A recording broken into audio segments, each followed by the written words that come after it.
Hi, everybody. Jamie here. So, just a warning before we start today, there are some graphic details involving sexual assault in this episode. So, please do listen with care.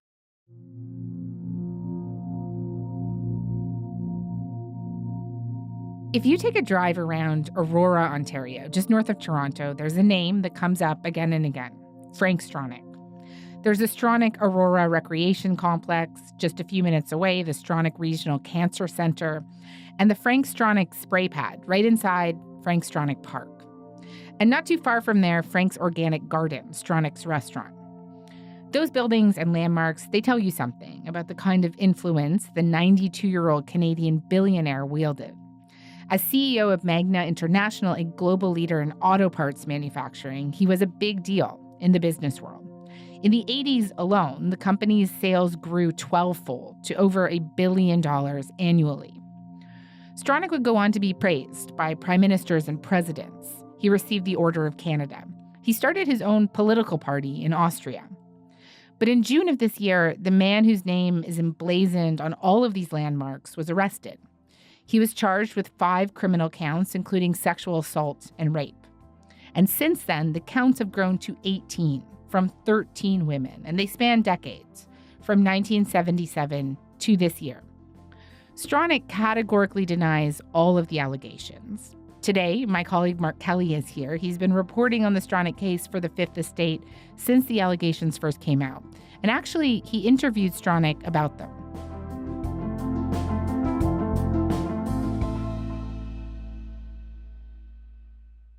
Mark, hi. Thank you so much for coming on. Great to be here with you, Jamie. It's always great to have you. Frank Stronach has been one of the wealthiest, most influential business leaders in Canada. He grew this massive auto parts empire. hmm I wonder, how does he see himself? How does he see his own success? Well, and I've had so many conversations in the past few months with Frank Stronach, and he certainly sees himself as a champion of the working class. He sees himself and his success, and we really should underline his success. I mean, this is a guy who started a small tool and die company, making molds and machine parts in a rented garage in Toronto in the 50s. He built Magna International, which builds car parts, into a multi-billion-dollar-a-year company. I mean, when he left in 2010, their sales were like close to $25 billion a year. And what he likes to say is he did this in collaboration with his employees. He had this scheme set up where the employees would get 10% of the profits.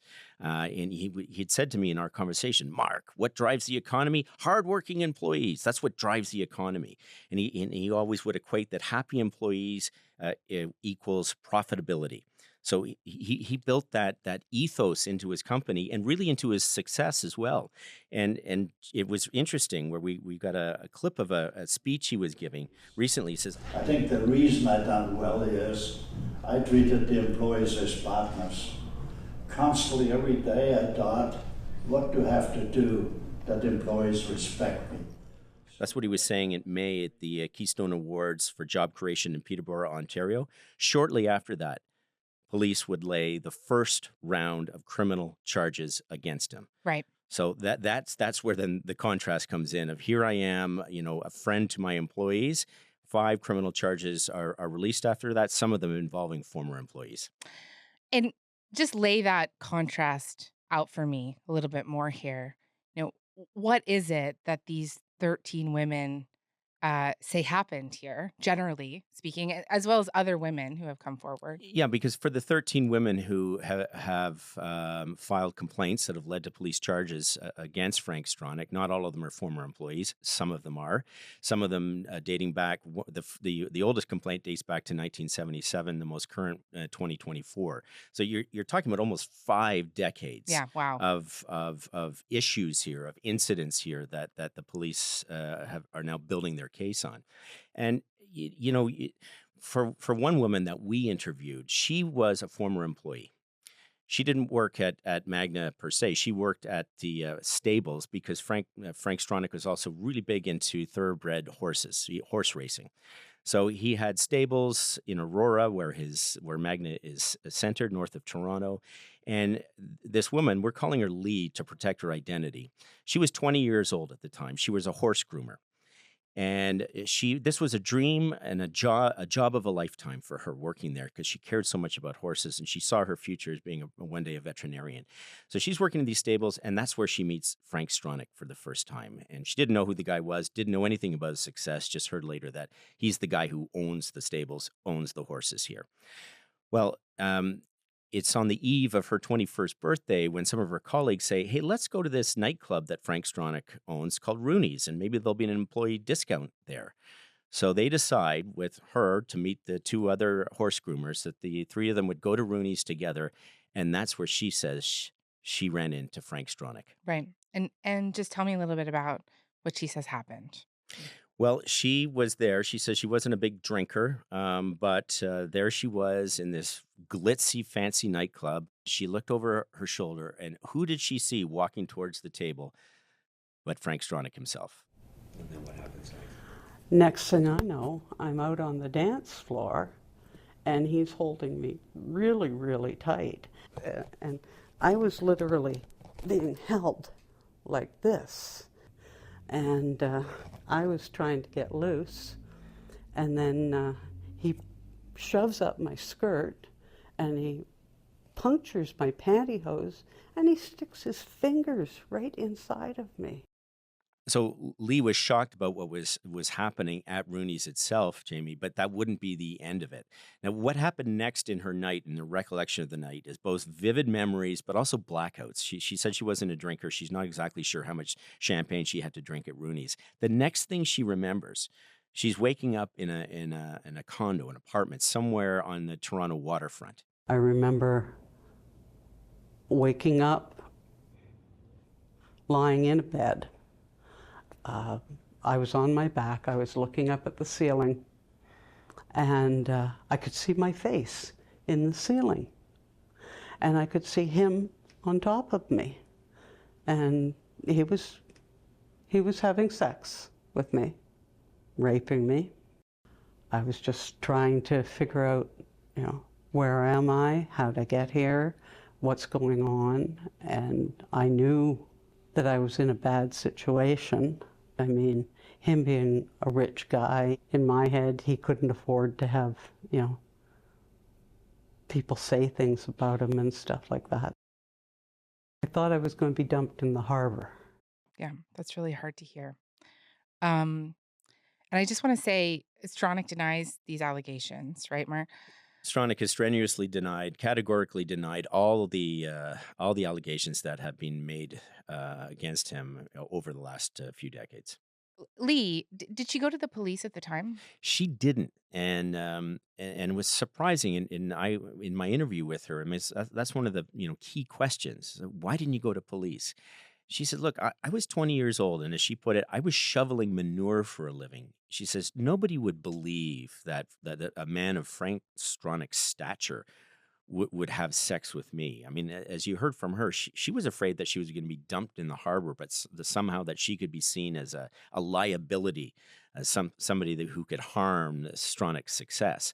So she kept that secret to herself. She only spoke to a couple of people within her family about it. She couldn't even tell her mother about it, and kept this secret for years. And it slowly began to eat away at her. And it wasn't until 2015 when she was living in a small Ontario town that she decided to go to police. They referred her to go to the Toronto Police Service. I guess I'd been thinking of it for a long time, like, you are a survivor, but you're not letting anybody know you're a survivor. I was on Twitter a lot, so I was like, it's time to come forward and say something. And I started with the police. It was intimidating. It was really intimidating. I was ready to tell my story, but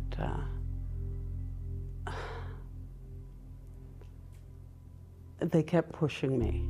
It started to feel like an interrogation. I started to feel like I wasn't being believed. Do you feel they were judging you? Yes, very much so. Very much so. When I left there, Yeah, I was expecting to hear back. I never heard another word back from the police. Not a phone call, not an email, nothing. We contacted Toronto Police Service, just by the way, Jamie, to ask them about that. They said because it's an ongoing investigation, they can't comment on it.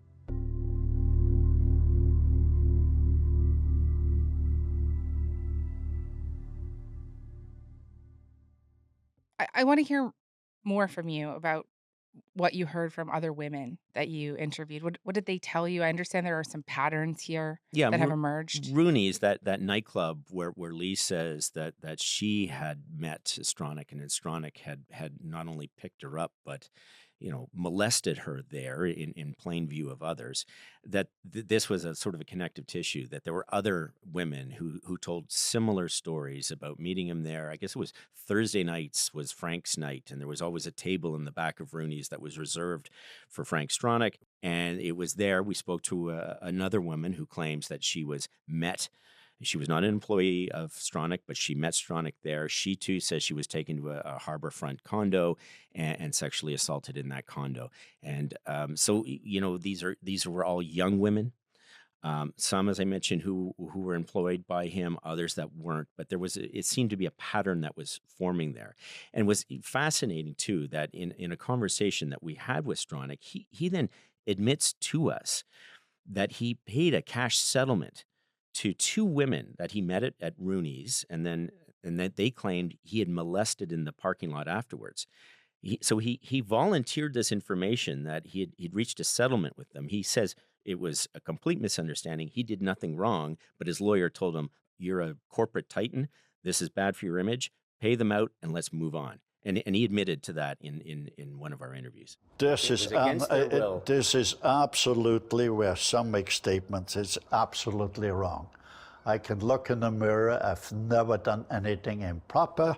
There was once where my lawyer called me and said, "Look, I got a complaint from a lawyer that you molested." Next to Rooney's was a parking garage. There were just actually the two women said, we're leaving now, and they filed a complaint. So I said to my lawyer, what do you want me to do? Well, I said, "Look, you have such a high profile, you're riding high. I want you to repay the thing here, and it's over." A settlement. He just paid him. His former employees, you've talked to some of them. Just tell me about what they told you. Frank Stronach was known, and this expression kind of makes me queasy when I hear it, but they said, "Oh, he was a ladies' man." And it almost sounds like a term of endearment, but in this context, it's anything but. And this was a person who got what he wanted. And he was a person who, he had a network of people around him who would support him. He would have a driver, and there were instances where he would instruct the driver to get involved, to take some of the women, either take their cars to a second location or to facilitate his attempts at meeting these women and then leaving to a second location with these women. So that too became part of that pattern that we saw built into what the allegations. Again, Stronach categorically denies these stories. He says he has done nothing wrong. I haven't done anything wrong. And we have a lot of data which totally, will prove that those things are lies. Okay, but I cannot get into it. But I feel sorry for the woman which makes those charges. Okay? Frank, we've spoken to some of the women who have made these allegations. Yes. And they have a very, very vivid memory of the encounters that they say they still live with, the trauma that they still live with. Why, decades later, would they be lying about this to police and to... Yeah, but again, I can't talk about that, right? That comes up in a court, and I say, "Look, X, X, X, X," right? It's a lie, it's a lie, it's a lie, okay? This pattern and the complicity that was surrounding him with people who seemed to be aware of what was happening and were facilitating it to make it happen. Right. I know you talked to one employee who said basically that his predatory behavior towards young women was just open secret, right? Yeah, and that was a woman who was working at the Magna Golf Club. Her name's JJ Wright, and she started working at the golf club as a bartender, and She was 19 years old at the time, and she said it was an open secret. The open secret in the club was that Frank was predatory with young women who worked there. And I was told that on multiple occasions by different people. So I was aware that at least one woman had been paid off who he was inappropriate with. I don't know if we would have talked that openly about details around the payoffs or any inappropriate behavior that happened, because that could mean losing our jobs. That was in 2007 when she was there. You look back to the first criminal charge against him, that's 1977. So you see the period of time that has elapsed there, and there would be, as I mentioned, there would be more criminal charges that date to just this year. So this is a long span of what others have called predatory behavior. What is alleged to have happened recently? We've been trying to talk to as many people who worked with Stronach over the decades. You know, people who worked with him at Magna, people who worked with him at his racetracks, that he owns multiple racetracks in the United States. He started a political party in his native Austria called Team Stronach, and he ran for office there. He was actually elected, and a small group from his party was elected until that whole party was abandoned. And we were contacting people in Austria. And, you know, he was protected. A lot of people didn't want to talk to us. But we did then look at his more recent businesses. And he's got a business now. It's called Frank's Organic Garden. And it's a market and a restaurant in Aurora, his home base. And there we were able to talk to 3 young women, former employees who worked there. And they talked about a very uncomfortable work environment. They talked about incidents where Frank would be touching the female employees inappropriately. We spoke to a woman. We're calling her Riley to protect her identity. In a way, I was uncomfortable every single time I ever had an interaction with him, because he is an intimidating man. Like, he has so much money. He has such a big name and everything. And she's asked for that because she's afraid of reprisals from Frank Stronach. And she recounted a story to us about what she heard from another employee. Frank went up to her and asked if they could go have dinner at the Keg and discuss possible future promotions, raises, all that kind of thing. So she agreed and went with him. He drove her, instead of over to the Keg, he drove her into the Walmart parking lot and then proceeded to try and make advances toward her. He tried to force her to perform fellatio on him, but she was resisting and pushing back and trying not to. And Mark, is it fair for me to say that Stronach is denying these allegations as forcefully as he is the historical ones? Well, the historical ones, yes, but Jamie, but on this particular one about this incident about what happened in the car, when I asked him about that, he actually acknowledged that something did happen. But what struck me is he said, no, it wasn't me on her. It was the opposite. And I said, what, you mean that she was coming on to you, Frank? Is this what you're suggesting? He said, well, there's an explanation. The truth will come out. It will all come out in court, but I did nothing wrong. Again, in my conversations with him, just shocked to hear the things he was admitting to, which don't necessarily put Frank Stronach in a great light.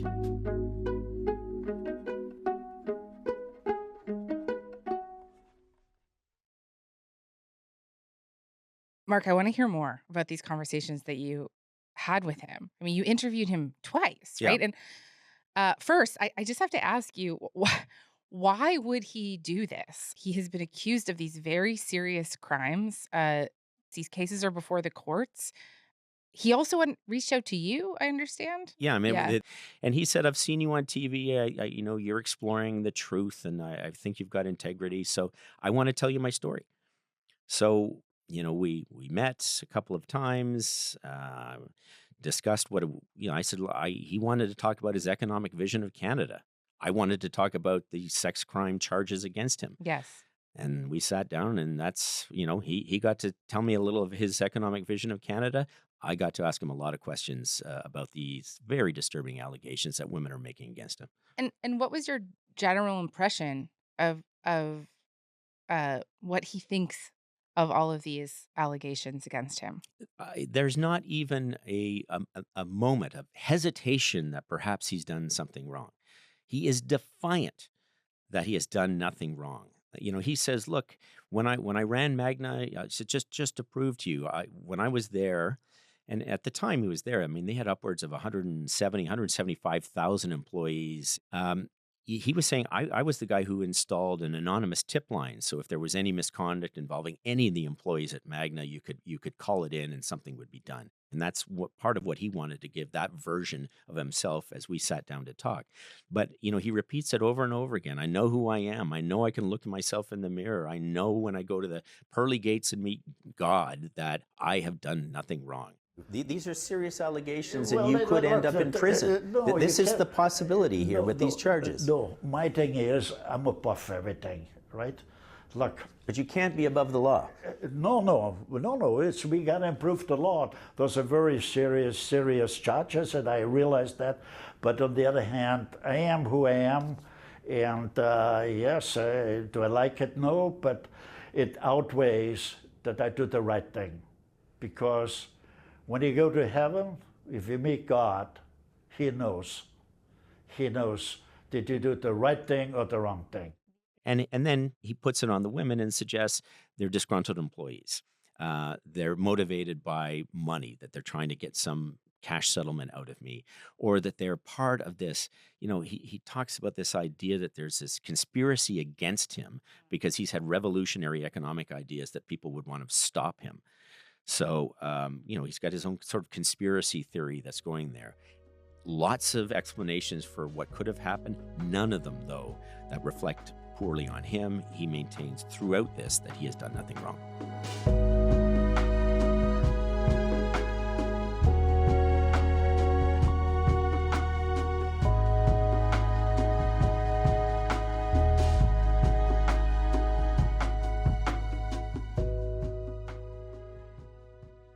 Mark, why do you think it took so many years for these allegations to come to light? There's so many of them. Yeah, I mean that's really the key question, because as we're looking at that, we're building our own chronology. We're a series of events that have happened.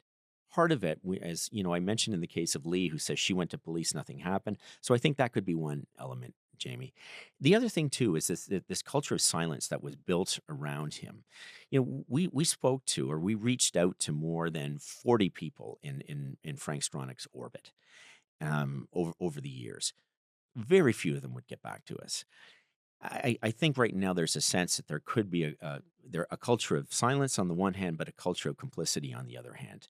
And I think those people were actively trying to protect Stronach, because by protecting Stronach, you are also protecting the Right. business empire. Right.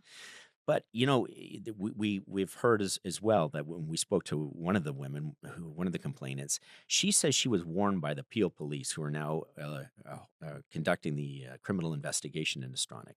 Do not talk to journalists. In fact, we were told by one of them that they threatened to fine anyone, because there's a publication ban in place, fine any of these women who would agree to speak to journalists, Yeah. which is, well, I won't get into the ethics of that, because at the end of the day, the police have a criminal a case here. They want to hand off to the Crown, that they want it to be bulletproof. They don't want this to have these women somehow interfere or upend the case. So that's one thing. We're also told that there were a lot of NDAs, non-disclosure agreements, that women were forced to sign, so they couldn't tell their story. Perhaps there was a cash settlement that was involved. Yep. But if you look, and I want to give you an example here, Belinda Stronach. Frank's daughter, Belinda Stronach. Some of your listeners may remember her. She held office. She was the MP for the area up there. When she was asked to comment, she's been working with her dad for years, and they've had a bit of an acrimonious relationship. They had a fight over the family business that went on for years in court and cost millions of dollars until they settled it. But when she was asked to comment, her quote is, and I quote, "The allegations against my father, Frank Stronach, are deeply disturbing, period." And then she says she can't comment further because it's before the courts. But think about that. At no point in there does she say, I can't believe this. This is shocking. I've never seen anything," coming to his defense. So what I find really interesting is for years, I think there was this culture of silence that helped protect Frank Stronach, but now he finds himself alone. And a lot of the people that rode his coattails to financial success are nowhere to be seen Right. now. Certainly not an unfamiliar story, hey, when it comes to rich and powerful men. Um, how do the women feel now that this is out in the open? What are they saying to you now? There's a mixture. I mean, Yeah, I I would think imagine. I think one of the things when speaking to Lee, one of the things that really has helped her. I mean, it hurts and it helps. It's a bit of a paradox. It hurts that there have been multiple women who claim that they are victims, but it helps because there are multiple women who claim they're victims, and that she felt very alone. And when she heard there were others, she realized, I'm not alone. I think there's also a bit of doubt in their hearts from the ones that we've spoken to that there will be any justice or there will be any accountability in this case. Frank Stronach's 92 years Mhm, old. mhm. He can afford lawyers who may bring in procedural delays, who knows what. He says he's ready to face justice. I asked him about this. One of the last things in my second interview that I had with him at his stable. He says, all these claims against me, these allegations against me, that's not what I stand for. And I said, what do you stand for? And he thought about it for a second. Then he said, justice. Well, we'll see about that. Mark, thank you very much for this. Thanks, Jamie.